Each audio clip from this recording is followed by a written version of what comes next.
What's going on? This is Magic Mitch, and it's time for the start of a new mini food challenge tour. And first up, I'm going to find out if I have what it takes to conquer this food monstrosity known as the Lake Monster Sandwich Challenge, which you can find this challenge at Papa's Pizzeria in Polk City, Iowa, which is north of Des Moines. And I have to say, I haven't seen anything quite like this. And for this Lake Monster sandwich, at the base layer of it, you have what is known as a Meatza Pizza, which if I would have known about this little fact sooner, it would have been the perfect reason to bust out my turtle armor. But because I wasn't expecting to encounter any pizza-related food monstrosities, this time around, I left it back home. But anyways, this base layer of the Meatza Pizza, it has Canadian bacon, hamburger, pepperoni, American sausage, and bacon bits.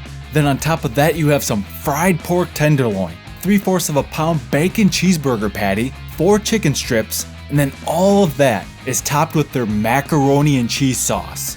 Then you also have some lettuce, and then all of that is on top of their homemade bun. Then this challenge also comes with onion rings and french fries. Now this sandwich sounds amazing, but the thing is, you only have 20 minutes to finish it.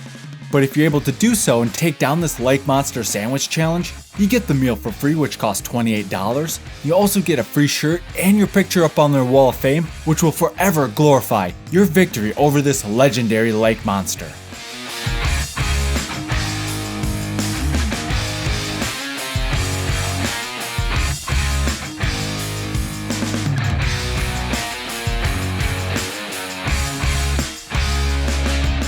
Now one of the coolest things about this challenge is that it has its own lore. That's right, it actually has a backstory, and I actually want to take a minute to read it to you. Legend has it that long ago, before Polk City had grown to its present glory, there was a vicious creature that moved silently between Big Creek and Sailorville Lake. With 2 heads atop a massive body scale, the monster would stalk any creature brave enough to cruise the smooth surface of the 2 waters, and it would relentlessly torture its victims. And so, the lakes were all but abandoned out of fear of the monster, until one day, the heroic Papa arrived in town, and with pizza cutter in hand, Papa valiantly sliced up the tentacles of the mammoth beast, and fought it tirelessly throughout the day and night, until finally, just as dawn peeked over the 2 lakes, Papa conquered the lake monster, and henceforth, became protector of Polk City. So there you go, the legend of the lake monster. Now with that being said, if you're enjoying your time watching this video, I would greatly appreciate it if you took a few seconds to leave a little magic of your own by liking the video and letting me know in the comments down below what you thought of this dramatic reading.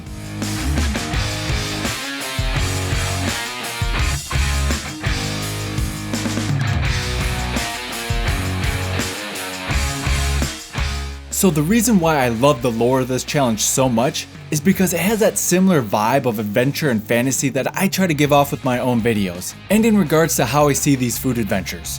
That's why I like to call various food challenges food monstrosities, and that's also why I like to refer to them as battles with food, and that's also why I have the power-ups I equip, such as the foodie socks, the ring pops, candy bracelets, and of course, the hero and the half-shell turtle armor. And that's also why sometimes I'll refer to certain drinks as potions or brews, because at the end of the day, I just want to have fun with it and present it to you in a fun, unique way that's just a little different, but also still enjoyable to watch. Also with this challenge, I just really love the fact that the challenge itself is made in the likeness to the legendary lake monster itself, like it's some sort of mysterious octopus-like sea creature, where the sandwich is the base of it, and then the fries and the onion rings are supposed to be the tentacles. You definitely have to give them a 10 out of 10 for creativity and effort.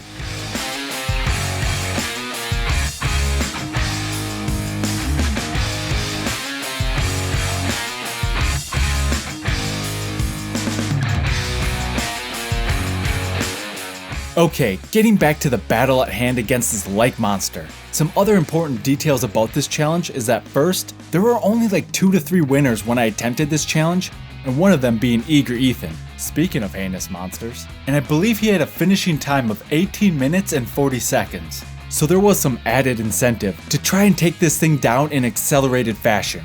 Next, and what was probably a more important detail, but not by much, is that this challenge, well, oh my gosh, it was fantastic. I'm not gonna lie, it had a few things going on, and all of it was amazing. particularly the fact that I was just able to get a mix of different tastes throughout the entire battle.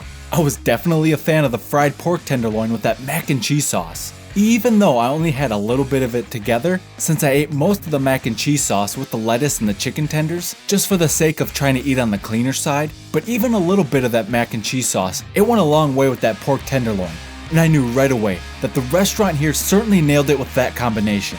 Also, gotta mention that Meatza Pizza, which I had my doubts at first, because I thought it'd be one of those things where it sounds neat and interesting, but then it just ends up being bland, dried out, or whatever. Definitely not the case here, because that too was awesome. The dough itself was on the softer, fluffier side of things, and it wasn't just saturated in grease, even with all those meats, but yet on the same side, it still had tons of flavor to it. And then for the fries and the onion rings, while they were somewhat on the softer side, they weren't soggy, and they still tasted great.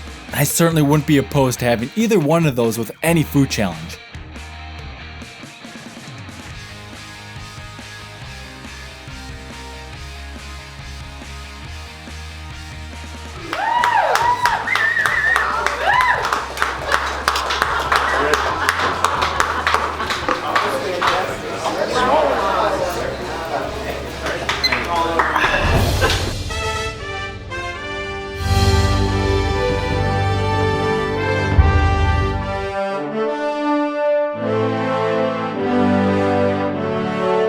And for those of you who stuck around to the very end, I got a treat for you, because this is the part where I do my post-challenge victory push-ups. But in this case, I was challenged by the owners of the restaurant to do some burpees instead, which honestly are my kryptonite. I just hate doing them. But I was up for the challenge, and so here you go.